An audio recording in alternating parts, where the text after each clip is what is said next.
Hey you! Today I'm here to discuss the new movie Companion starring Jack Quaid and Sophie Thatcher. This movie I was so excited for, and I am not a horror girly at all, so this was like my perfect level of it. And I will say, which is going to make this hard to be like a non-spoiler review, but the less you know going into this movie, the better. I honestly didn't even realize that the main character, Iris, is actually a robot until like a week before I was gonna see this movie. I mean, I knew something was going on based on the teaser because like no way someone's just on fire like that unless something supernatural is going on. I'm kind of glad that I hadn't actually watched like the full trailer before I went and saw this. I only watched the teaser trailer because again, I feel like the less you know going into this, the better it is. So non-spoiler territory, let's stick to the plot. First of all, I think it's a very interesting plot and it goes in a lot of different directions that I didn't anticipate it to. It's kind of a locked room in a sense of that it all takes place mainly at this lake house. So I think setting it at one location definitely helped you feel like the confinedness and the trappedness that Iris felt, and also just the remote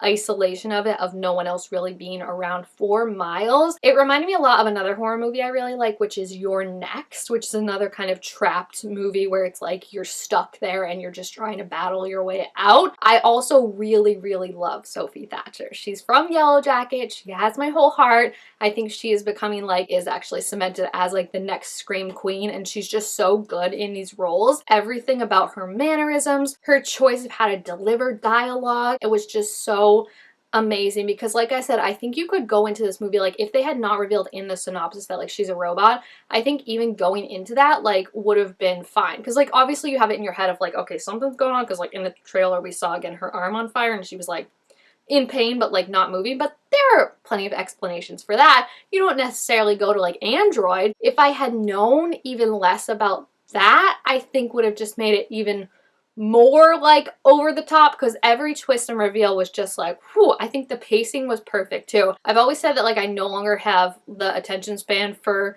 movies that just like drag things out, so I think like having this an hour and 40 was like the perfect time. Even like the end of it when it started to kind of not drag a little bit, just like, oh, we're going in this direction, I feel like they wrapped that up really quickly and then moved on to the next thing. I also feel like Jack Quaid, do I feel bad saying this a little bit, but it is a compliment in a way, is so good at playing like these like spineless boyfriends, like these guys who just like have no like personality of their own and just are super whiny and originally nice, you know, but just like there's like little things that tip you off about who they really are. I think they also did a really good job in setting that up. Like even just starting to watch it, I was talking to my friend and I was like, wait, why is like Iris carrying all the luggage, right? Like I get like carrying her own, but like he literally was carrying nothing and she's carrying both his and her bags. And I was like, that's just a little weird because that shows you that it's just like he's not caring or like aware of like how other people are. Like he just seems to care about himself. And even talking to Iris, I mean, my hackles are always raised when someone's like, just smile more. So when he's like,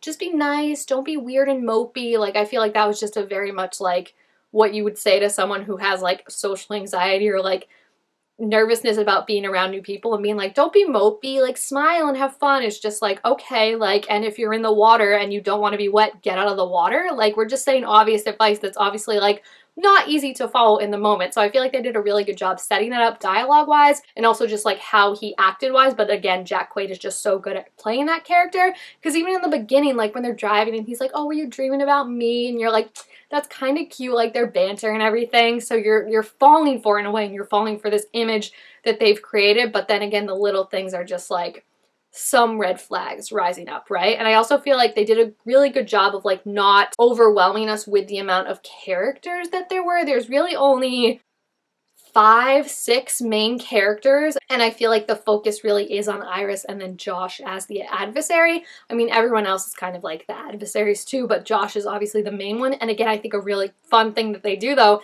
and it's even pointed out, is how he doesn't really have the courage, or like he never does it himself. He always has someone else do his dirty work for him. So I think that was really interesting to again show of like someone who is orchestrating all this stuff but thinks he's better or above something because he technically hasn't gotten his hands dirty. But really it's not any kind of moral superiority that it's coming from. It's just that he just doesn't have the courage to actually go out and do it and be the one to make this decision. So in terms of non-spoilers, I feel like that's really like, I have to get into what the movie is actually about. So if you haven't seen the movie, again, the less you know, the better. So when we're getting into spoilery sections, just turn away now, okay? So the movie, there is so much I love about this movie. Again, Sophie Thatcher is a star, and I feel like this rests so much on her and her performance, and she absolutely delivers. I mean, you care for Iris from the moment you meet her, I think, because of the introduction of how we meet her, of how, you know, she's nervous to meet his friends and she's trying to fit in and everything. And I feel like everyone knows that moment, of it be romantic or not, of like meeting a new group of people when you're attached to someone that they're friends with and trying to like fit in and be nervous and everything and worried about that. I think you really care for her as a character, even knowing that she is a robot. And I also thought it was a really, really good choice to make it so she didn't know she was a robot. It kind of maybe would be no duh if we had robots, that we wouldn't let them know they'd be robots, but I think just like that impactfulness of the moment of her realizing that like her memories have been implanted also helps to lead to the bigger idea that we've got going on of like, what is the feeling versus like these things are actually having like wants and desires and dreams of their own. I think what's amazing is, again, for such a short movie, it brings in so many concepts, because it's the concepts of like androids and like, can they actually feel, and like what are their rights as people if we make them look as much as people, if we make them feel like people do, if we give them memories like people do, like at what point do we have to start respecting them as people, which I think, again, we see Josh never really ever respects her as a person. She's always just a tool for him to use as he pleases, from when he first gets her to using her to murder Sergi. Like, it's always just something for him to use, and he doesn't respect her as anything other than that, which is nice to compare to Eli, who really does love Patrick. But then it's also the idea of taking that away, replacing Iris if she was not a robot, the idea of the relationship imbalance that she and Josh have, and how her whole desire is to be made to serve him, to please him. And I think they do a really good job in showing that control that he exerts over her. And I think what's really interesting is they show that control, and he's not the stereotypical masculine, aggressive guy that everyone's like, obviously this guy's a bad guy and like is obviously exerting his control over her and using his power over her.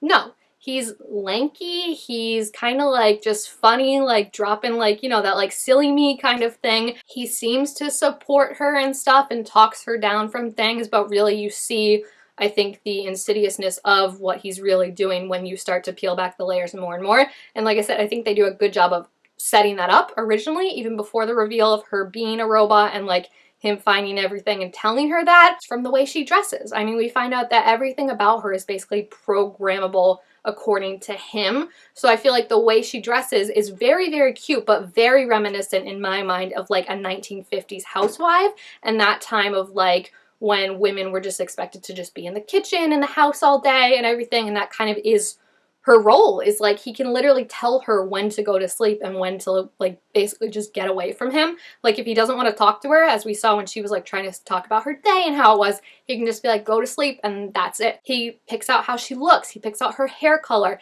he picks out like who she hangs out with, because again, essentially he's taking her everywhere to everything and is in total control of her life. Before the moment of finding out about everything, she says the best moment of her life is falling in love with Josh, and we find out for him that's not even really like a moment, because it's just something he casually was like, oh, I just picked it from a drop-down box. And what's really, really interesting for that to me is that if you take out the idea of her being a robot and just throw her in as a girl in a relationship, I could definitely see that also being something that happens, right? Where it's like your boyfriend doesn't necessarily like show overt control over you, but like he subtly talks about how he wants you to dress, right? And I feel like the way he wanted her to dress was very reminiscent of her role towards him. And I even think a big moment for me was at the climactic like fight that they had together. He doesn't say like, tell me you love me or how you feel about me. All he wants her to say, even if she doesn't mean it, he says specifically, is that he's her everything. So it's like he just wants to be all of someone's world and have all the control over it at any cost. And I think I really like the confrontation scene that they had too, where she was basically saying like she knows everything about him, and when he was trying to say that like life hasn't gone his way and it's not fair, nothing ever works out for him, and he's just always like kicked down and around, and she was saying that he's someone that he uses that as an excuse. And I think even just like the spinelessness of, you know, programming Iris to attack Sergi, and like, he was not a good guy by any means, not gonna miss him, but the spinelessness and carelessness of just reprogramming her after she was designed to be his entire world. And I think everyone else around him kind of sees, and, you know, on different levels of like how his hands are so far removed from this, that like, even though he's the one pushing the button, he convinces himself that like, he's not the one actually doing it, you know? And again, another moment that I thought was really impactful and interesting was seeing that they can set their intelligence levels. And it's told right from the get-go that like the highest intelligence is like Ivy League. Like, you're not talking like a robot that could like take over the world, but it's just, again, the guy says like about how you want, like, as a conversationalist. And then we see that Iris finds out he had set her intelligence at 40, at less than half. So it's like, not only was it in my mind of, oh, I don't want someone who's as smart as me, I don't want someone who's smarter than me, I want her to kind of just be like, you know, not really know, and just like be focused on me. So it's just like all these little things we saw show how much he truly doesn't care about Iris, but also I think doesn't care about other people. And I just think that was a really interesting message to show, along with the idea of like free will and control versus like just a controlling relationship. And, you know, even the part at the end where like he talks to her and is like, you can't like kill me because like even after all this, like, you still love me. I could see that being like, are you kidding me, you know, after everything. And like when she puts the gun down, being like, are you kidding me that you're actually falling for this?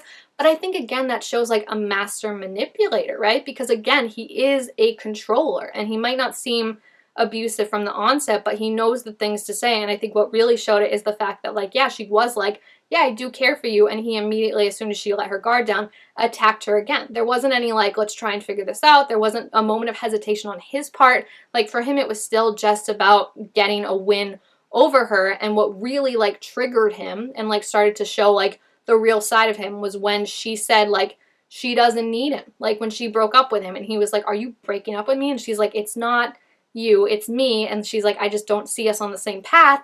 And he was like, you don't get to leave me. Like, that kind of control. And I think him then being like, you still love me, and her faltering for a moment, it didn't show a weakness of character to me. It showed that, one, she actually loves him, but also two, it shows what relationships like that are like, of like why people go back, why people hesitate, because it's like there are genuine feelings on the person who is being victimized part, and the person that is using that against them, in this case Josh, knows that and knows how to play that. So I feel like they just did a very good job of showing, again, Jack Quaid is like this very cutesy, lovable guy. He's kind of like goofy, you know, and there doesn't seem any real harm from him, nor Josh. And I feel like the casting is just perfect because it's all underneath the surface, and then it all comes out at the confrontation of like, life doesn't go his way and he deserves better things and it's not fair, and he's gonna have someone who they are doing everything for him. And I just think that was so amazing to see, not only the idea of like free will with like the android, but also like the power imbalance in relationships, and how it can look not like a typical one of like just strength or physicality, but how there's like an emotional manipulation to it and an imbalance with that. So I just loved it. I think it's so good. And again, all the details, like I love how she dressed from the beginning in very like 1950s clothes when he was picking out her clothes and everything like that. And then at the end, we obviously see her go for her own more stylized personal look.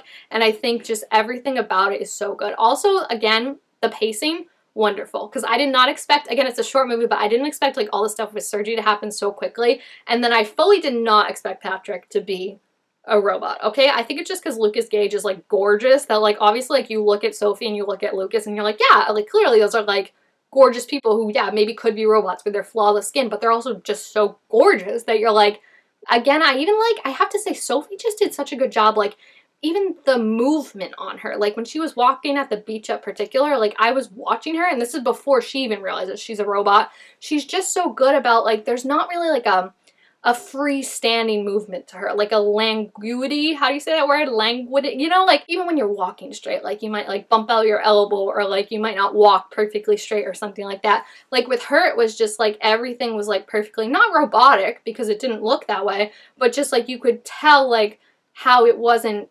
natural, you know? And I feel like that was just such a great job. So I have to give it up. I think the cast really sold this, because again, the casting is perfect on it, and I feel like they had great chemistry together, where it's like you can believe why she fell in love with this guy even if it wasn't real on his part, and even if she is like an android, why it became real for her. And then it turns into like a revenge story about like breaking free from the cycle of like an abusive relationship and everything like that. So I feel like the fact that they were able to meld these two ideas so incredibly well is such a testament not only to the script, the pacing of it, the actors, like every single choice just felt so intentional, from the way Iris dressed to the way things were framed and everything. And I just really, really loved it. I think it's one that I will watch over and over again and notice more and more things each time I watch it. There's so much, like looking back, like once you find out Patrick's a robot, once he like manipulates Patrick into falling in love with him, like you just see all these things of like, it's just so intentional, but it's intentional in its like subtlety, which makes it even more better. So I loved it, loved it, loved it so much. I think again, Sophie Thatcher is just an actress that I am so excited to see, watch her grow and see what she has in the years coming. She's amazing as Nat on Yellow Jackets, obviously, but again, I just feel like to be able to portray the emotion that you needed to and actually have it be that you are rooting for her throughout the entire movie after she stabs someone, because you're rooting for her the entire movie, don't ever get me wrong, is so, so good. And it's just, again, the less you know about it going in, I think is what really sells it, because I barely knew anything, and then the surprise of Patrick being a robot, even like when they're trying to trick the officers who come to deal with her, and Patrick being dressed up as the cop and then being like, yeah, that's the cop. I was like, oh, like I was sold on all of it. That final confrontation scene was very reminiscent of me to The Invisible Woman, if you've ever seen that new one from 2020, where it's kind of like this woman who has been manipulated and used by her partner gets to stand up to him, and I just thought it was so, so good. So like it's funny because me and my friend were also talking about, like, I could see like there were two guys by themselves in the theaters when we were seeing it, and we were like, imagine these guys are watching it and like they're like on Josh's side. So it's like how it ends up like, oh my gosh, the villain won. Like this was awful till that. Because it's something you hear. You know, it's something you see online. It's something you might hear from people in your real life, of people who have a certain privilege but still feel like the world is against them and that nothing goes their way. And there's just such a whininess to that I think, again, they nailed not only in the script but in Jack's like portrayal of Josh, where he's just like, why? And I love how Iris shot him down of like, you don't deserve things. Like, you don't work for them. You don't try. Like, that's why things don't come up your way. It's because you have no grit. You have no determination to get up after a hard knock. You take one hard knock and see that as a sign that, oh, it was not fair, you know? So I just thought it was really, really good, and I loved it. I absolutely loved it. It was so different, and again, I'm not a big horror movie girl, but I think this is like light horror, which is really, really nice, and I just loved it so much. So yeah, let me know what you thought about it down below in the comments. Also, make sure you give this video a thumbs up if you enjoyed it, and I will see you guys next time. Bye! Her choice of how to say certain things, her choice of how to say certain things. Why can't I say certain things?